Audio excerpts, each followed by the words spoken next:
C'est une fin d'année bien difficile que l'Inde est en train de vivre. 2020, année d'une grève générale record. Un cinquième de sa population, soit 250 millions de personnes qui ont arrêté, qui ont manifesté pour réclamer des mesures sociales, mesures qui viennent rappeler aux autorités de New Delhi que la pauvreté et la misère ne peuvent pas être considérées comme des faits accomplis. Même si le chantier est immense, aussi grand que ce pays, même si le défi pour le gouvernement est gigantesque, je rappelle le chiffre, 250 millions de personnes en colère. Ce ne sont pas des manifestations, petites manifestations d'étudiants qui réclameraient plus de frites au restaurant universitaire. Non, là, c'est une vraie colère sociale, puissance 15, dans un pays qui a été durement frappé par la pandémie de coronavirus. Certains chiffres font état de 60% de la population infectée, chiffre à manipuler avec beaucoup de précautions, puisque toute la population n'a pas été testée dans son ensemble, mais un grand nombre de personnes qui, pour une majorité, se sont auto-immunisées, et qui, pour d'autres, sont décédés. Malgré l'ampleur du drame sanitaire, certains continuent à gagner de l'argent, beaucoup d'argent.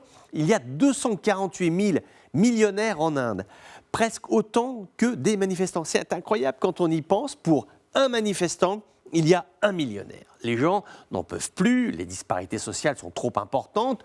Souvenons-nous qu'à Bangalore, cette année, il y a eu une usine qui fabriquait des téléphones portables, mise à sac par ses propres ouvriers. Non seulement ils étaient honteusement mal payés, mais ils ne recevaient pas leur salaire régulièrement. Environ 500 dirhams par mois, sans garantie d'emploi, sans protection sociale, juste des larmes pour pleurer quand, à la fin du mois, on vous demande de reprendre votre place à l'usine sans avoir été payé. Et comme si cela ne suffisait pas, il y a la grogne des paysans, ces millions de mains qui charrient le sol, poussent des charrues, ensemencent à la main, une agriculture qui ne s'est toujours pas modernisée. En raison du coût exorbitant du matériel agricole, les paysans vivent dans l'angoisse d'une réforme agraire qui pourrait menacer leur lopin de terre, des populations qui ont l'impérieuse mission de nourrir la population, mais qui ne sont pas traitées à la juste hauteur de leurs tâches harassantes. Tout cela fait de l'Inde une poudrière sociale, ce qui ne rassure pas